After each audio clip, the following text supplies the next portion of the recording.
காலை வணக்கம். இன்னைக்கு நான் ரொம்ப சுறுசுறுப்பா நிறைய விஷயங்கள் உங்ககிட்ட கேட்கணும்னு எடுத்துட்டு வந்திருக்கேன். நீங்க எங்க முதல்வர் பார்த்தா உங்க முதல்வரும் அவர்தான். எப்போ பார்த்தாலும் அவரை பொம்மை முதல்வருங்கிறீங்க. இல்ல வெள்ளை கொடி காட்டுற முதல்வருங்கிறீங்க. இப்போ ஒரு லிஸ்ட் நான் சொல்றேன். அதுக்கு கேட்டுட்டு நீங்க அப்புறம் உங்க ரெலவெண்டா உங்க பதில நீங்க எனக்கு கொடுக்கணும். எலக்ட்ரிக்கல் பஸ் ஆகட்டும், இப்ப மக்களுக்கு பெண்களுக்கு 1000 ரூபாய் கொடுக்கறதாகட்டும், அதே மாதிரி படிக்கிற ஸ்கூல் பிள்ளைங்களுக்கு காலையில பிரேக்ஃபாஸ்ட் டிஃபன்ல இருந்து கையில காசும் பொம்பளை பிள்ளைங்க ஆம்பளை பிள்ளைங்களுக்கு ஒரு குறிப்பிட்ட இதுக்கு +1 +2 படிக்கிற பிள்ளைங்களுக்கு கொடுக்கறாரு. அது இல்லாம நிறைய சலுகை பண்றாரு.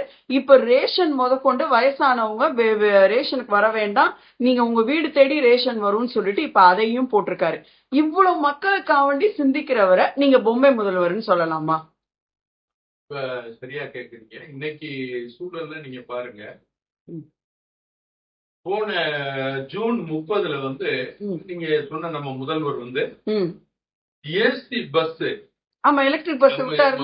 எலக்ட்ரிக் பஸ் ஏசி பஸ் விட்டாரு. ஆமா, இந்த ஏசி பஸ் விட்ட நம்ம மக்கள் எல்லாம் ரொம்ப குதூகலம் ஆயிட்டாங்க. அதாவது சென்னையில எலக்ட்ரிக் ஏசி பஸ். ஆமா, அடிக்கிற வெயிலுக்கு ஏசி பஸ் விடுறாருல்ல.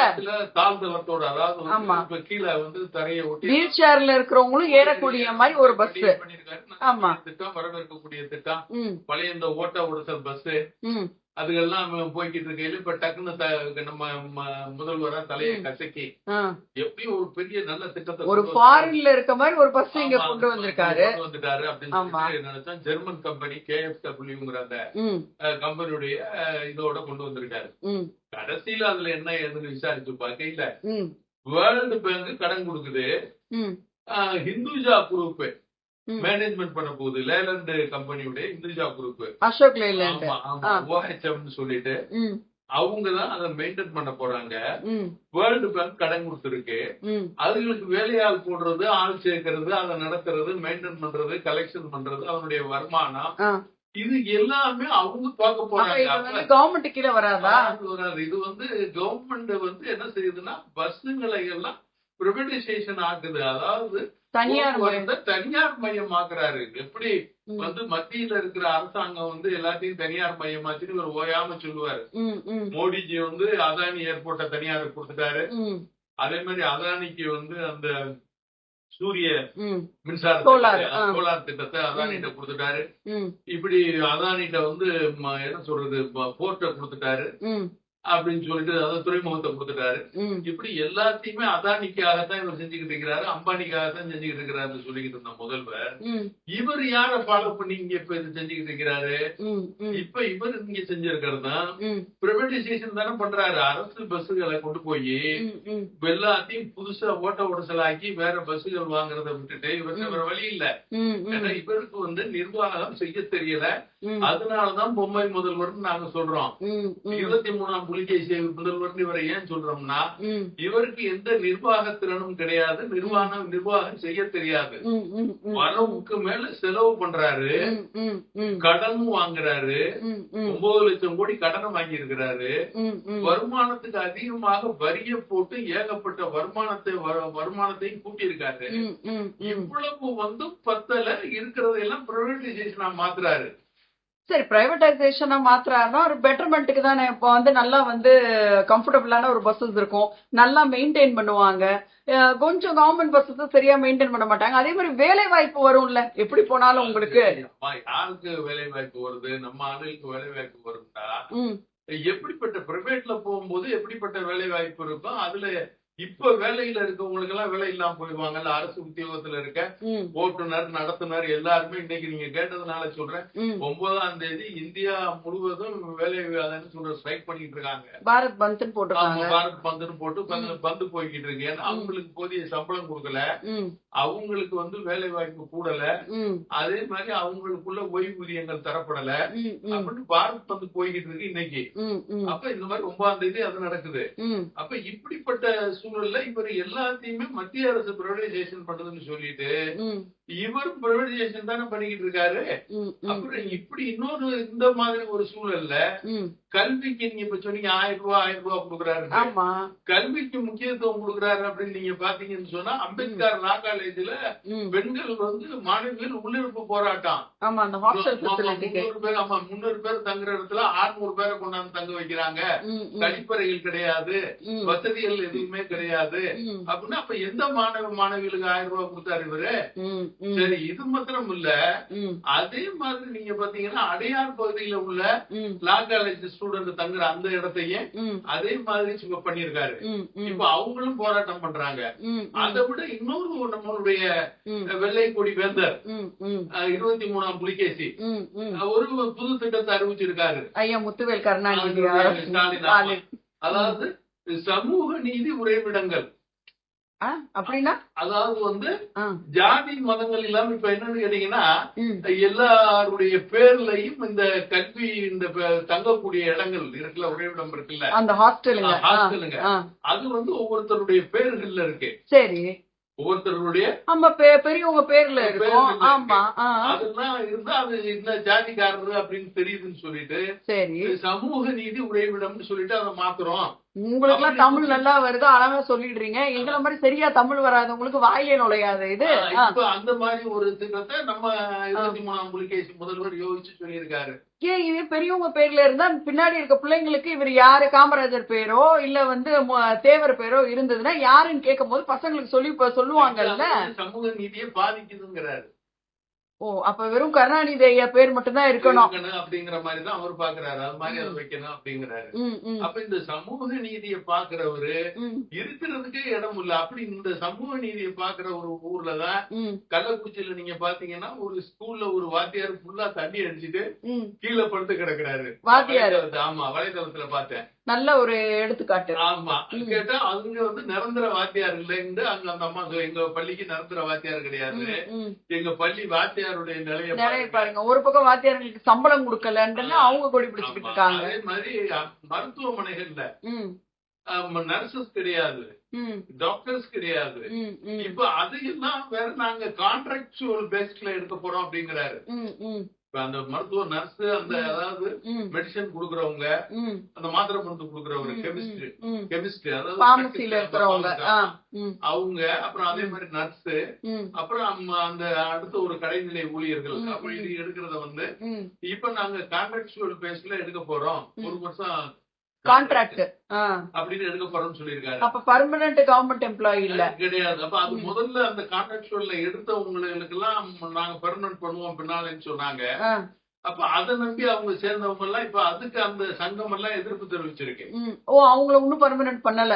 இப்ப திரும்ப இப்படி வேற எடுக்கிறாங்க அப்படின்னு சொல்லிட்டு. அப்ப இது மாதிரி நீங்க கார்பரேஷன்லயும் எடுக்கிறாங்க. இப்போ கார்பரேஷன்லயும் வந்து ஒரு 2500 பேர் எடுக்க போறாங்க. அதுவும் கான்ட்ராக்ட் பேசிஸ்ல எடுக்க போறாங்க.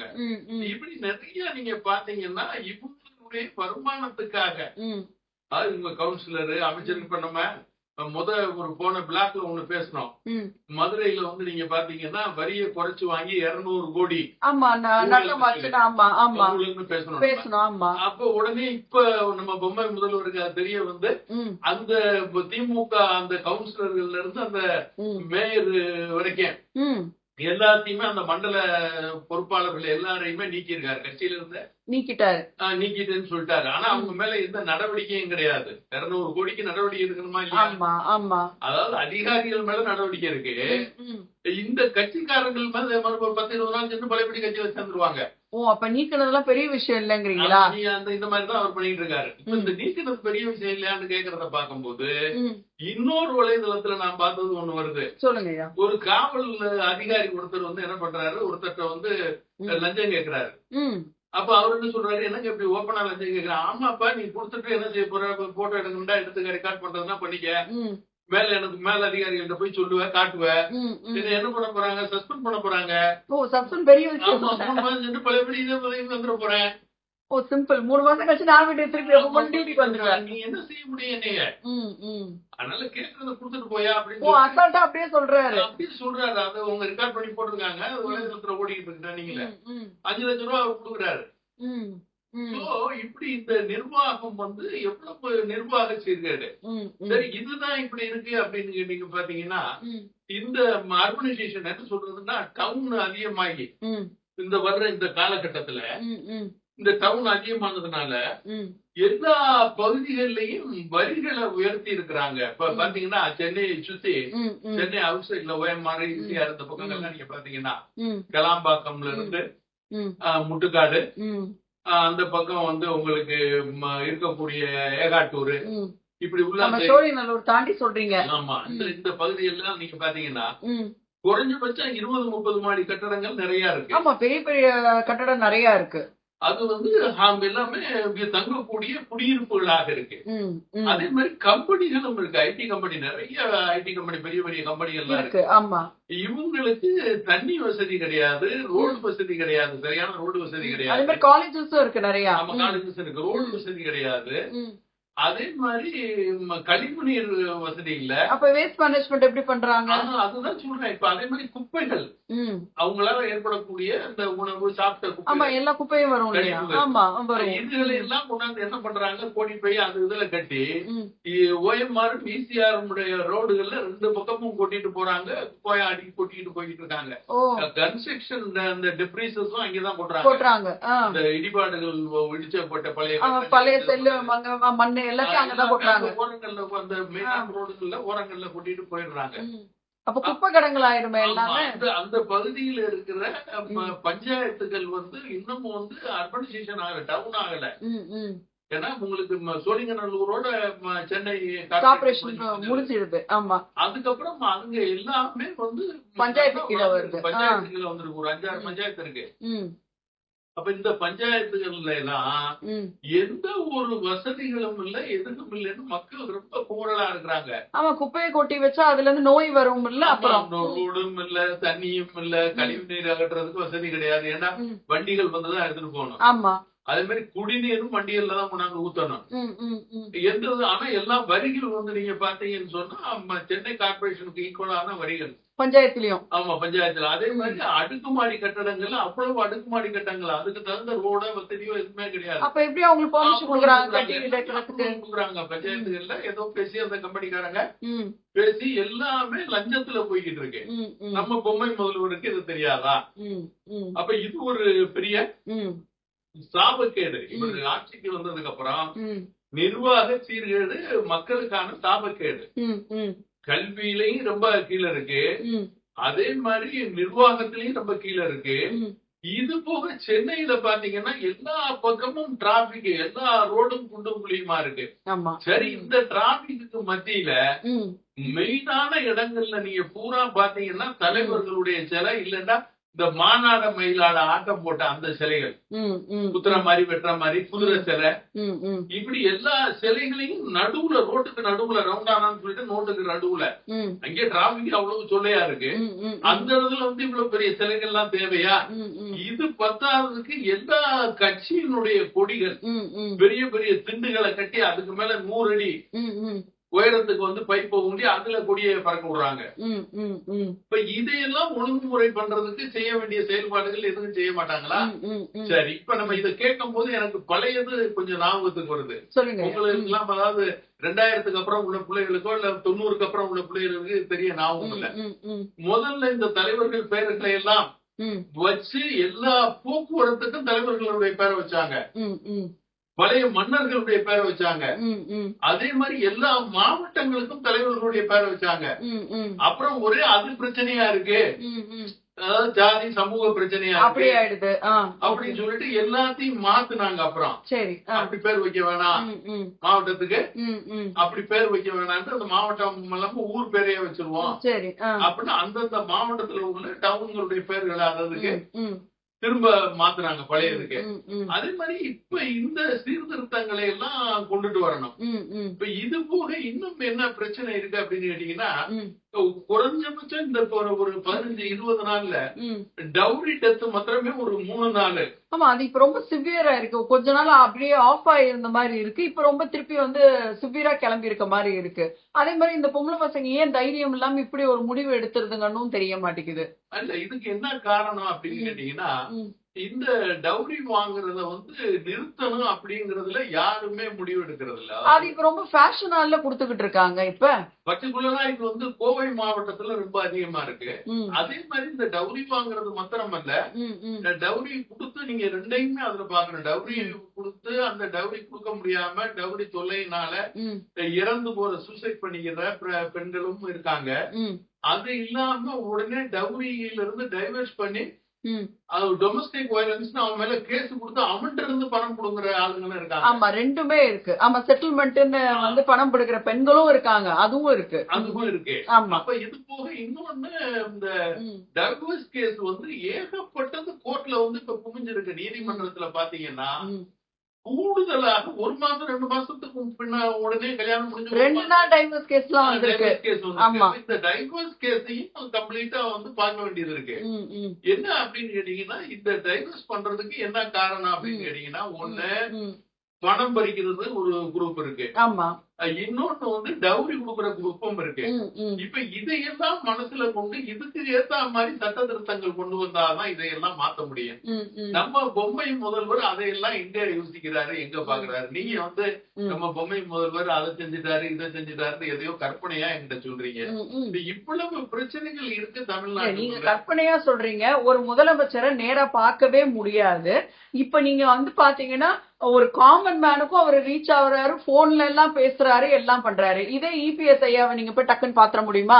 இல்ல அம்மா வந்து அப்படி டக்குன்னு நீங்க போய் பாத்திர முடியுமா? ஆனா முதலமைச்சரை, இப்ப இருக்க முதலமைச்சரை நீங்க ஈஸி டு கோவா நீங்க போய் பார்க்கலாம். மிச்ச பேரெல்லாம் அது பண்ண முடியுமா? இப்ப இருக்க முதலமைச்சர் டெய்லி ஷூட்டிங்ல இருக்காரு. மக்கள் நலன, மக்கள் சார்ந்த திட்டங்களை, அமைச்சர்களை, ரெண்டாவது வந்து அதிகாரிகள் சொல்ல அலுவலர்களை இப்ப நிறைய நம்ம வந்து மாற வேண்டியது இருக்கு. இப்ப இவர்கள் அரசு அலுவலர்களை அதிகாரிகள் சொன்ன உடனே என்ன ஆச்சு அப்படின்னு கேட்டீங்கன்னா, நாங்க தான் அதிகாரம் படைத்தவர்கள், மக்கள் எல்லாம் எங்களுக்கு வேலைக்காரங்கிற மாதிரி அரசு அலுவலர்கள் என்ன ஆரம்பிச்சாங்க. கவர்மெண்ட் சர்வன்ட்ன்ற வார்த்தை வந்து மாறிடுச்சு. ஆமா, அதிகாரின்னு நம்ம சொல்லக்கூடாது. அரசு அலுவலர். அவர் வந்து அரசாங்கத்துல வேலை செய்யறாரு. யாருக்காக? மக்களுக்காக. அவரை வந்து இந்த அலுவலர்கள்லாம் அதிகாரியா மாறிக்கிட்டாங்க, அதிகாரம் பண்ண ஆரம்பிச்சுட்டாங்க மக்களை.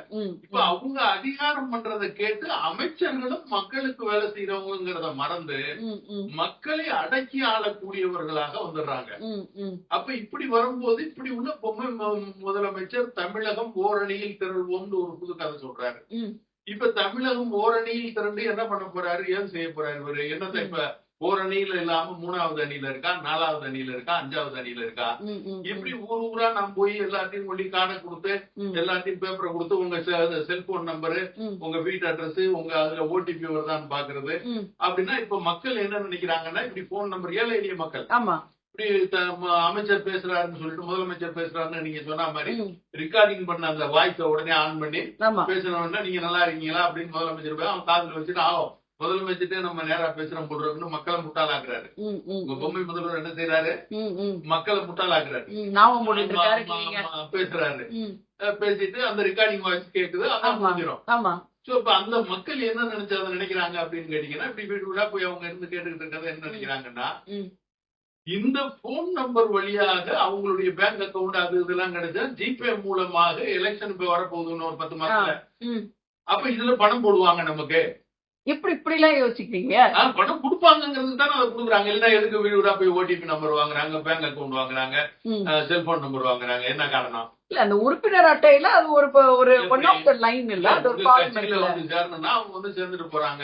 நீங்க எப்படி வீடு வீடா அதிகாரத்துல இருக்கக்கூடிய ஒரு அமைச்சர் இல்ல ஒரு கவுன்சிலரு இல்ல ஒரு எம்எல்ஏ உங்களுக்கு அந்த பொறுப்பு இருக்குங்கிறதுனால தெருக்களுக்குள்ள போகலாம், வீடுகள்ல கேட்கலாம், அவங்களுடைய குறைய கேட்கறதுக்கு நீங்க போகலாம். அவங்கள உங்க கட்சியில சேர்க்கறதுக்கு எப்படி நீங்க போகலாம்? இது எந்த வகையில ரைட்டு? யாரையும் ஃபோர்ஸ் பண்ணல, அவங்களால சேர்ந்துக்கிறாங்க. அவங்களால எப்படி உங்க கட்சி ஆபீஸுக்கு வந்தாங்களா? அவங்களா? நீங்க ஒவ்வொரு நாள் வீடு வீடா போய் உட்கார்ந்து பேர் எழுதுறீங்கல்ல, உங்களுக்கு இந்த அதிகாரத்தை தந்தது யாரு? எதுக்கு நீங்க வீடு வீடா போறீங்க? அவங்க வந்து உங்க கட்சி ஆபீஸுக்கு வந்து கட்சியில சேரணும் அப்படின்னு சொல்லிட்டு வந்து சேர்ந்தா அது வேற. இதுவும் வந்து நீங்க பிரச்சாரம் பண்ணும்போது வீடு வீடா போறது இல்லையா, தெரு தெருவா போறது இல்லையா, அந்த மாதிரி தானே இதுவும். அது தேர்தலுக்காக ஒதுக்கப்பட்ட பிரச்சாரம். தேர்தல்ல எனக்கு வாக்களிங்கன்னு நீங்க போய் கேக்குறது. கட்சியில உறுப்பினரா சேர்க்கணும் போய் கேக்குறது இல்ல, உறுப்பினர் ஃபார்ம்ல எழுதுறது கிடையாது. அதுக்கு இதுக்கு நீங்க வித்தியாசம் இருக்கு. அதை இதையும் ஒன்னா பாக்காதீங்க. இது உங்களுக்கு இப்ப நீங்க ஆளுகின்ற பொறுப்புல இருக்கிறதுனால அதிகாரத்துல ஒரு எம்எல்ஏவோ ஒரு கவுன்சிலரோ இருக்காரு, ஒரு பொறுப்புல இருக்காரு. அதிகாரமே சொல்லக்கூடாது, பொறுப்புல இருக்காரு. மக்கள் அலுவலராக அந்த பொறுப்புல இருக்காரு, மக்களுக்கு சேவை செய்கிறதுக்கு மக்கள் பிரதிநிதி. சரி, இதையே நீங்க இப்படி எடுத்துக்க மாட்டேங்கிறீங்க. முதலமைச்சர் போட்ட திட்டம் எல்லாம் கரெக்டா மக்களுக்கு போய் சேர்ந்திருக்கா இல்லையான்னு ஒரு அவேர்னஸ் கேம்ப் மாதிரி அவர் அதை பண்ணிட்டு இருக்காரு. நீங்க ஏன் அப்படி எடுத்துக்க மாட்டேங்கிறீங்க? என்னென்ன திட்டம் போட்டிருக்கமே இது உங்களுக்கு வந்திருக்காங்க, அதுதானே அவங்க பேசிக்கலாம் அங்க கேக்குறாங்க. அதெல்லாம் ஒண்ணும் கேட்கல. அவங்க போய் இதுல சேருங்கன்னு ஒரு ஃபார்ம் வச்சு எழுதி கையெழுத்து வாங்குறாங்க. உங்க போன் நம்பர் என்ன, உங்க அட்ரஸ் என்னன்னு எல்லாம். உங்களுக்கு 1000 ரூபாய் கிடைச்சிருச்சாமான்னு ஒரு வார்த்தை கேக்குறாங்கல்ல. ஆமா, நீங்க அதாவது கேக்குறத கேட்டுட்டு இதையே எழுதுறீங்க. நீங்க கேட்டுட்டு வரலையே, கிடைக்கலன்னா உடனே கிடைக்க சொல்றேன்னு சொல்லலையே.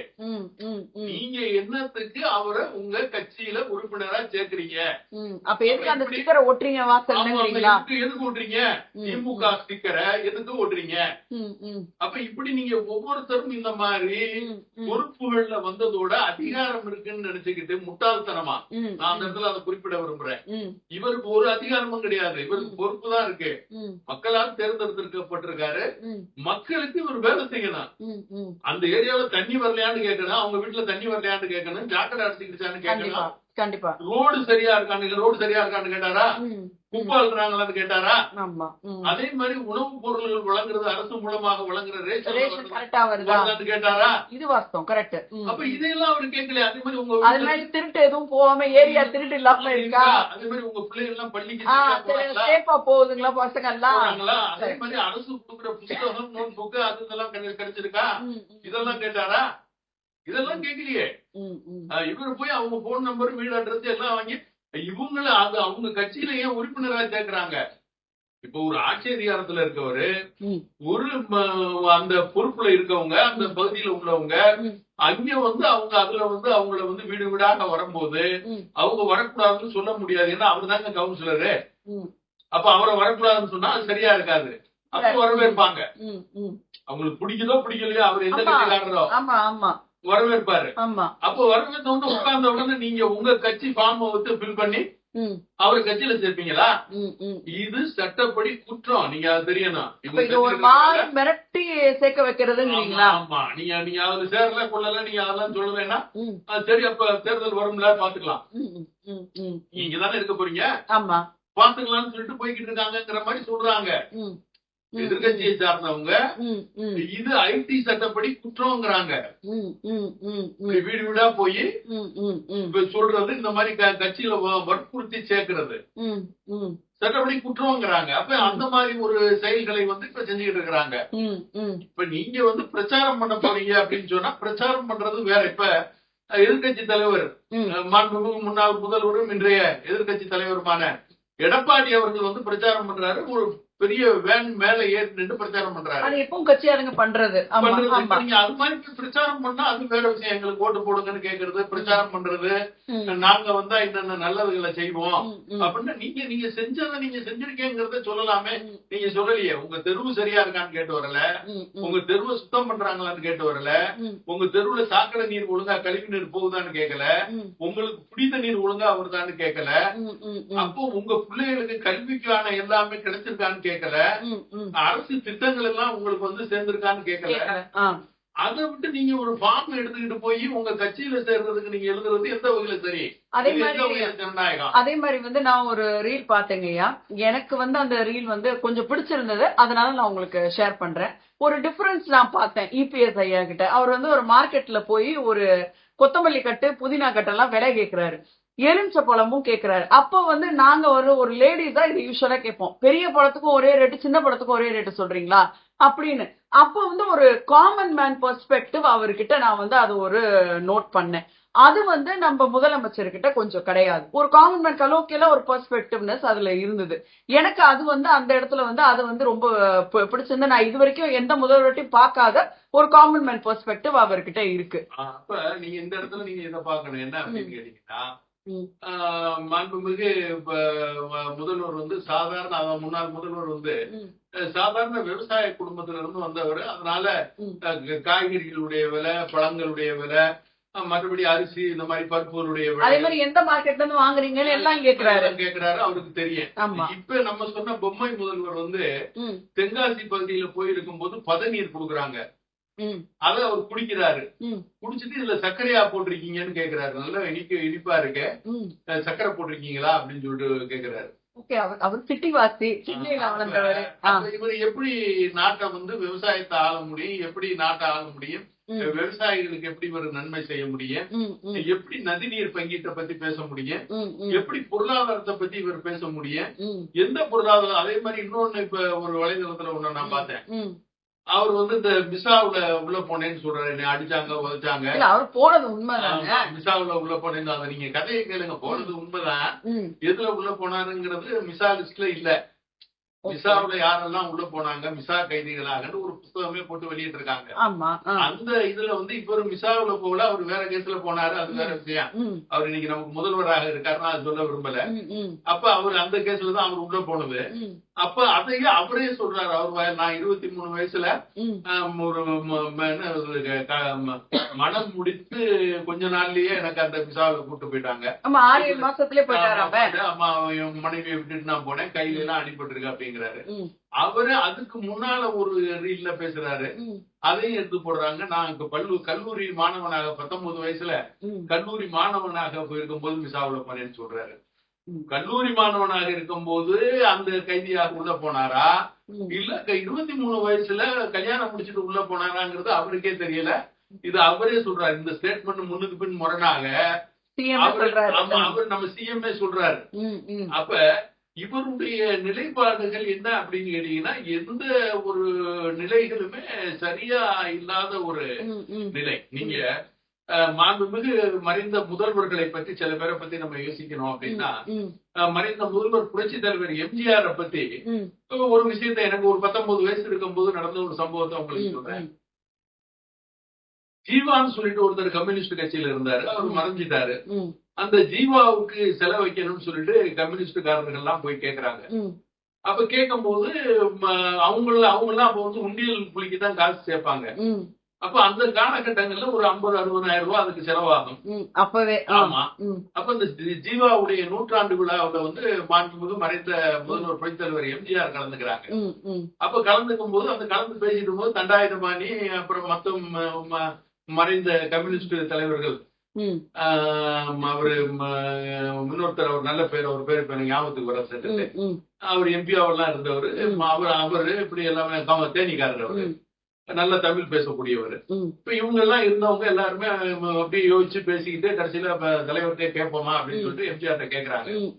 அப்ப இந்த மாதிரி ஜீவாவுக்கு ஒரு சிலை நீங்க வைக்கிறதுக்கு உதவி பண்ணணும். அப்ப எவ்வளவு என்ன ஆகும் அப்படிங்கும் போது ஒரு 65,000 ரூபாய் ஆகும். நீங்க அவ்வளவு கொடுக்க வேணா, ஒரு 50,000 ரூபாய் கொடுத்தா நல்லா இருக்குங்கிற மாதிரி சொல்றாங்க. அப்ப நான் ரொம்ப இங்க கூட இருக்கேன். அப்ப பெரிய கவனமாலாம் ஒண்ணும் இல்ல, லேசா கவனம் இருக்குன்னு சொல்றேன். அப்ப புரட்சி தலைவர் சிரிச்சுக்கிட்டே சரி நான் கொடுக்குறேன் அப்படின்னு சொல்லிட்டு போயிட்டாரு. 65,000 ரூபாய் நான் கொடுக்குறேன், அதாவது நம்பரே சொல்லாம நான் கொடுக்குறேன்னு சொல்லிட்டு போயிட்டாரு. போனதுக்கு அப்புறம் அன்னைக்கு சாயங்காலம் வந்து பத்திரிகை எல்லாம் இது வந்துருச்சு. ஜீவாவுக்கு சிலை வைப்பதற்கு புரட்சி தலைவர் எம்ஜிஆர் அவர்கள், அப்ப வந்து புரட்சி தலைவர் புரட்சி நடிகர் எம்ஜிஆர் அவர்கள் வந்து பணம் கொடுக்கறதாக ஒத்துக்கிட்டாரு அப்படிங்கிற மாதிரி சொல்றாங்க. அப்ப வந்துருச்சு அப்படிங்கும் போது அப்புறம் ஒரு 4-5 நாள் ஆகி பணம் வரலைங்கிற மாதிரி கம்யூனிஸ்ட் ஆளுகளுக்குள்ள ஒரு மாதிரியான ஒரு பேச்சு, ஒரு டாப். எப்படின்னா, அப்ப அது வந்ததுக்கு இப்படிதாம சொல்லுவாங்க, அவரை குடைவல்லல் அது இதுன்னு சொல்றாங்க. நம்ம எதை பார்த்தோம் நேர்ல, அதனால ஒருவேளை சொல்லி வந்ததுன்னு சொல்லிட்டு போயிட்டாரு போல அப்படின்னு, இதெல்லாம் எடுத்துக்க கூடாதுப்பா, பெருசா எடுத்துக்க கூடாதுப்பா அப்படின்னு நினைச்சுக்கிட்டு இருக்கும் போது டக்குன்னு உடனே ஆர்.எம். வீரப்பன் வந்து அப்ப அவருக்கு செக்ரட்டரியா இருக்காங்க, அவங்க இதுல இருக்காங்க. அப்ப ஆர்.எம். வீரப்பன் வந்து போன் பண்ணி கூப்பிட விட்டு அந்த கட்சியில உள்ள அந்த முக்கிய அவருக்கு கிருஷ்ணன் நினைக்கிறேன், கிருஷ்ணன், ஆமா அவர் பேர் கிருஷ்ணன் தான் நினைக்கிறேன். அவரை கிருஷ்ணன்கிறவரை கூப்பிட்டு விடுறாரு. எனக்கு சரியா அவங்க கிருஷ்ணன்கிறவரை கூப்பிட்டு விடுறாரு. கூப்பிட்டு விட்டு அப்ப அந்த பணத்தை வந்து 1 லட்சமாக அந்த தட்டுல வச்சு கொடுக்குறாரு. ஐயா வீட்டுக்கு கூப்பிட்டு விடுறாரு, அவங்க வீட்டுக்கு கூப்பிட்டு விடுறாரு. அப்ப அந்த பணத்தை எடுத்து இவர் எண்ணி ரசீது போட்டுட்டு வாங்கணும்னு நினைச்சு ரசீது போடுறாரு. அப்ப ரசீதெல்லாம் நீங்க போட வேணாங்க, இதை கொடுத்துட்டாங்க அப்படின்னு. அப்ப நான் ரூபாய் எடுத்து போடணும். தட்டோட உங்களுக்கு தாங்க நீங்க பழமெல்லாம் வச்சு தட்டோட வச்சு கொடுத்தாங்க. ஆனா இப்படிப்பட்ட தலைவர்களும் இங்க வாழ்ந்திருக்கிறாங்க. உண்டு. நீங்க வந்து புரட்சி தலைவர் இன்றளவும் மக்கள் மனங்களில் வாழ்ந்து கொண்டிருக்கிறார் அப்படின்னு சொன்னாங்க. கொடைவள்ளல் அப்படின்னு சொன்னாங்க.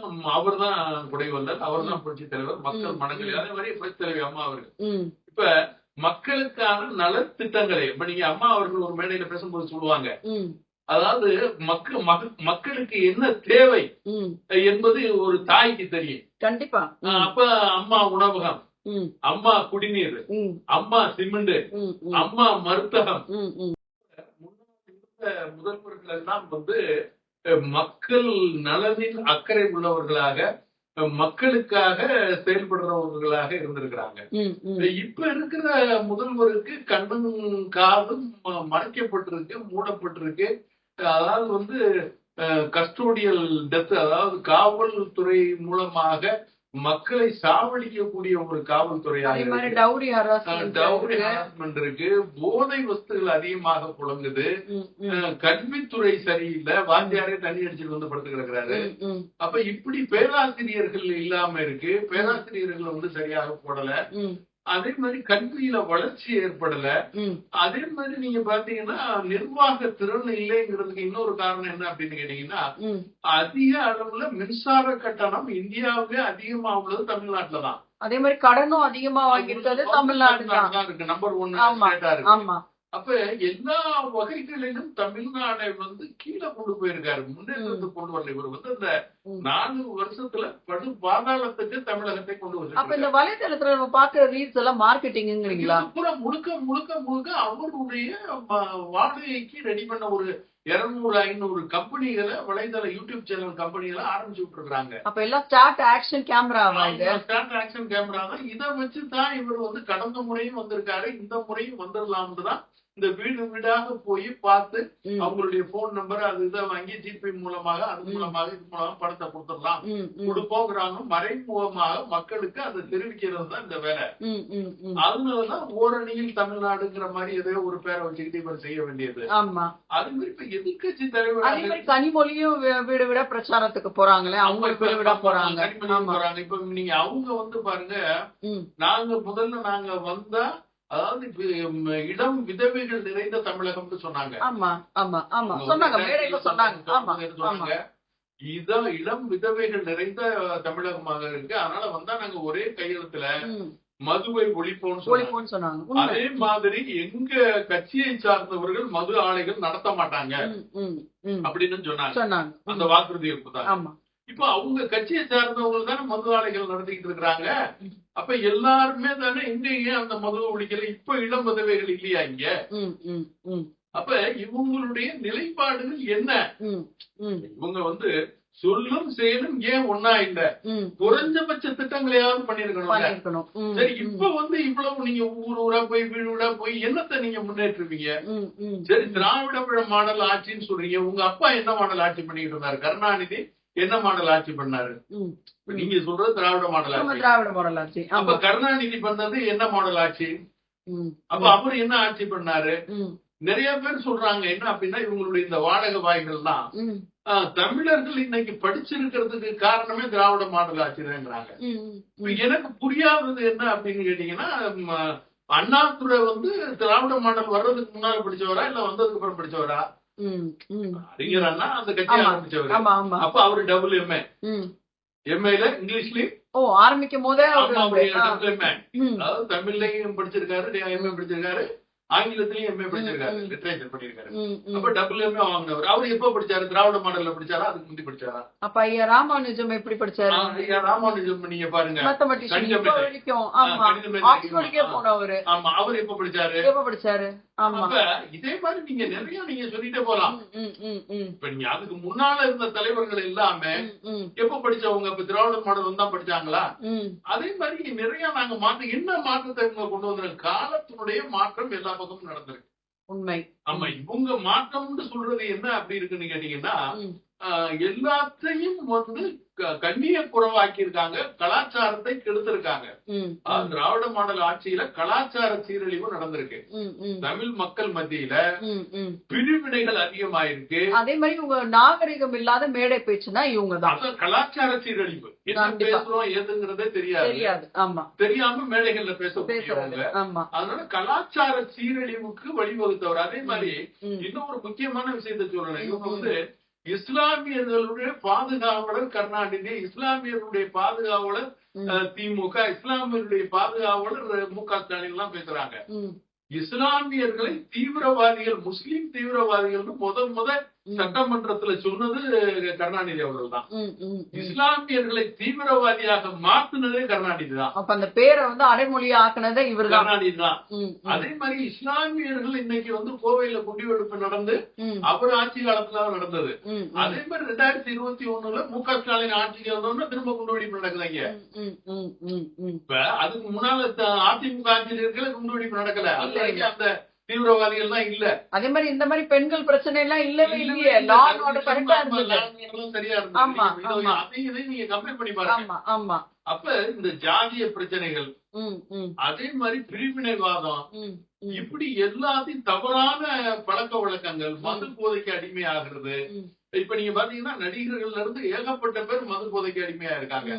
அதே மாதிரி ஒரு குடும்பம் உள்ளதுதான் எல்லா பிசினஸும் பண்றாங்க. நம்ம கண்டிப்பா இப்ப ஒரே ஒரு குடும்பம் தான் இங்க தமிழ்நாட்டுல முதல்ல இல்ல, தமிழ்நாட்டை சார்ந்த அண்டைய மாநிலங்கள், வெளிநாடுகள், எல்லா பகுதிகளிலும் இவங்க மாத்திரம் தான் பணக்காரராக இருக்கணும். பல லட்சம் கோடிக்கு இவங்க குடும்பம் மாத்திரம் தான் வியாபாரம் பண்ணணும். மற்றவர்கள் எல்லாம் எந்த வியாபாரமும் பண்ண முடியாது, வாழ முடியாதுங்கிற ஒரு சூழலை உருவாக்கி இருக்காரு. அதுதானே வலைதளத்திலும் சொல்றாங்க. இன்பநிதி வந்து அவங்க தாத்தாக்கு வந்து கார் பிரசன்ட் பண்ணிருக்காரு. அவருக்கு வயசு என்ன, கார் வாங்குற காசு எங்கன்றாங்க. கேட்டா அவங்க அம்மா தான் ரெட் ஜெயின் மூவிஸோட ஓனர். அப்ப அவங்க அம்மா எங்க போய் சம்பாரிச்சாங்கன்னு இப்படி நீளமா போகுது. அப்ப நம்ம பார்த்தோம்னா சொல்ற மாதிரி பாத்தீங்கன்னா ஒரு குடும்பம் மட்டும்தான் மோனோபாலி மாதிரி எல்லா பிசினஸையும் நடத்திக்கிட்டு இங்க இருக்கிறாங்க. அதனால இது வந்து ஜனநாயக ஆட்சி இல்ல, பணநாயக ஆட்சி. முழுக்க மக்களை மிரட்டி ஏமாத்தி ஆட்சிக்கு வந்துருங்க, பணத்தை கொடுத்து ஆட்சிக்கு வந்துடலாம்னு நம்புறாங்க. அதாவது கருணாநிதிகளுடைய குடும்பம் பணத்தை மாத்திரமே நம்பி ஆட்சி அதிகாரத்துக்கு ஏழைகளை ஏழைகளாகவே வச்சிருந்தா நம்ம ஆட்சியில இருக்க முடியும். அடிமைகளாக இவங்களை வச்சிருந்தா தான் நம்ம ஆட்சியில இருக்க முடியுங்கிறத நம்புறாங்க. அதைத்தான் தொடர்ச்சியாக செஞ்சுட்டு வராங்க. மக்கள் மனங்களில் இந்த மாற்றம் வரணும், மக்கள் இதை புரியணும். இவங்களுக்கு வாக்களிச்சால் என்ன நடக்குங்கிறத மக்கள் உணரணுங்கிறது நம்மளுடைய வேண்டுகோள், தமிழ் மாநில முஸ்லிம்களுடைய வேண்டுகோளாக இருக்கு. அதனால 2026 தேர்தல்ல தமிழகத்துக்கு விடுதலை வேணும், தமிழகத்தை மீட்டெடுக்க போறோம், தமிழகத்தை காப்போம் அப்படிங்கறதான் இபிஎஸ் அவர்கள் பயணத்தை ஆரம்பிச்சிருக்காரு. அவருடைய பயணம் சிறக்க வேணும், மக்கள் அவருக்கு சாதகமாக இருந்து ஒரு மாற்றத்தை கொண்டு வர வேணும்ங்கிறதா நம்முடைய வேண்டும். ஏன் துணை முதலமைச்சர் அமைதியா இருக்காரு ஐயா? இப்ப அவர் பேசுறதுக்கு ஒண்ணுமே இல்ல. ஏன்னு கேட்டா ஏகப்பட்ட பிரச்சனைகளுக்கு அவரும் காரணமாக இருக்காரு. இங்க நடந்த பெருவாரியான ஊழல்களுக்கு அவரும் உறுதுணையாக இருந்திருக்காரு. அதனால இந்த ஊழல்கள் எல்லாமே வெளிச்சத்துக்கு வரக்கூடிய நேரம் நெருங்கிக்கிட்டு இருக்கு. அதே மாதிரி அவரு துரைமுருகன் ஐயாவோட போஸ்ட் தான் இப்ப கனிமொழி மேம்க்கு கொடுத்திருக்கதாக சொல்றாங்க. இவரு சபரீசன் தான் வந்து கேண்டிடேட் லிஸ்ட் அவர் தான் ப்ரிப்பேர் பண்ணுவாராம். இவரு துணை முதலமைச்சர் வந்து வெறும் யூத் விங்க மட்டும் நான் பாத்துக்கிறேன், பாக்கி அதுல நீங்க எதுவும் டிஸ்டர்ப் பண்ணாதீங்க அப்படின்னு சொல்லிட்டு. அதே மாதிரி மாறன் பிரதர்ஸ், கலாநிதி மாறன், தயாநிதி மாறன், அவங்க பிரச்சனையும் வந்து சிஎம் வந்து தீர்த்து வச்சுட்டாராமே. அவங்க வந்து அமிக்கபிளா போயிடுங்க, வீட்டுக்குள்ள வந்து பிரச்சனை வேண்டாம் அப்படின்னு சொல்லிட்டு சிஎம் தீர்த்து வச்சுட்டதாக இதெல்லாம் நாங்க ரீல்ஸ்ல பார்த்து தெரிஞ்சுக்கிட்டது. இதுல எவ்வளவு தூரம் உண்மை இருக்கு? கண்டிப்பாக நீங்க பாத்தீங்க அப்படின்னா இந்த வயதானவர்கள் வந்து செயல்பட முடியாத சூழல். ஏன் செயல்படல அப்படின்னா எல்லாரும் அதிகபட்சமாக சம்பாதிச்சு வச்சிருக்காங்க. அதை நீங்க பாத்தீங்கன்னா மூத்த அமைச்சர்கள் கருணாநிதி கூட இருந்தவங்க, துரைமுருகன், KN நேரு, பொன்முடி, இப்படி நீங்க சொல்லிட்டே போலாம். ஒரு 6-7 பேர், DR பாலு, இப்படி நிறைய பேர் இருக்காங்க. அவர் டைம்ல இருந்து இருக்கிறவங்க. அவங்க எல்லாருமே வந்து கட்சிக்கு பணத்தை கொடுக்கறதுக்கு ரெடியா இல்ல, கட்சி வேலை செய்ய ரெடியா இல்ல, அவங்க வாரிசுகளும் அதுக்கு சரியா இல்ல. அவங்களும் ஏகப்பட்ட பணம் வெளிநாடுகள்ல எல்லாம் கம்பெனி அது நிறைய ஆரம்பிச்சிருக்காங்க. சோ இப்ப இதெல்லாம் தெரிய வந்து அவங்களை எல்லாம் டிராப் பண்றாங்க. அவங்களை எல்லாம் வந்து என்னன்னா உயர்மட்ட கமிட்டின்னு சொல்லி போட்டு அவங்க வந்து ஆலோசனை மாத்திரம் வழங்குவாங்க. அட்வைஸ் மட்டும் கொடுங்க போதும், நீங்க வந்து செயல்பாட்டுக்கு வர வேண்டாம் அப்படின்னு சொல்லிட்டு அவங்க டிராப் பண்ணிட்டு வேற ஆளுகளை ஸ்லீப்பிங் பார்ட்னர்ஸ் மாதிரி ஆயிட்டாங்க, பில் பண்றாங்க. அப்ப அவங்களும் வேற வழி இல்லாம அதுக்கு போறாங்க. இப்படி இது வந்து உங்களுடைய காலத்தினுடைய கட்டாயம் இவங்க ஆட்சிக்கு வரணுங்கிறதுனால பண்றாங்க. அதே மாதிரி மாரன் பிரதர்ஸ் பாத்தீங்கன்னு சொன்னாக்க ஏகப்பட்ட சொத்துக்களை சேர்த்திருக்கிறாங்க. அப்ப அவங்க அந்த சொத்துக்களை காப்பாற்றணும் அப்படின்னு சொன்னா அரசும் இருக்கணும், அவங்களுடைய சொத்துக்களும் காப்பாற்றப்படணும்னா சண்டை போட்டா காப்பாற்ற முடியாது. அதனால அவங்களையும் காம்ப்ரமைஸ் பண்ணி அவங்களையும் சமாதானம் பேசிஃபை பண்ணிருக்காங்க, காம்ப்ரமைஸ் பண்ணி வச்சிருக்காங்க. அதுவும் உண்மை, அதுவும் போய்கிட்டு இருக்கு. அதனால இவங்களை தவிர யாரும் ஆட்சி அதிகாரத்துக்கு வராம பாத்துக்கிறதுக்கு இந்த வேலைகளை செய்யறாங்க. மக்கள் இத புரிஞ்சு நடந்துகிட்டா மக்களுக்கு நல்லது, தமிழகத்திற்கு மறுவாழ்வு ஏற்படும், ஏழை எளிய மக்களுக்கு வேலை வாய்ப்பு கிடைக்கும், விவசாயம் மேம்படும், விலைவாசி குறையும். அதனால மாற்று அரசாக அதிமுக அரசு அடுத்து வரணும் அப்படிங்கறதுதான் நம்மளுடைய வேண்டும். அப்ப மாற்றம் அதிமுகங்கிறீங்களா? கண்டிப்பா கண்டிப்பா, அது வந்தாதான் அது சரியா இருக்கும். நன்றி.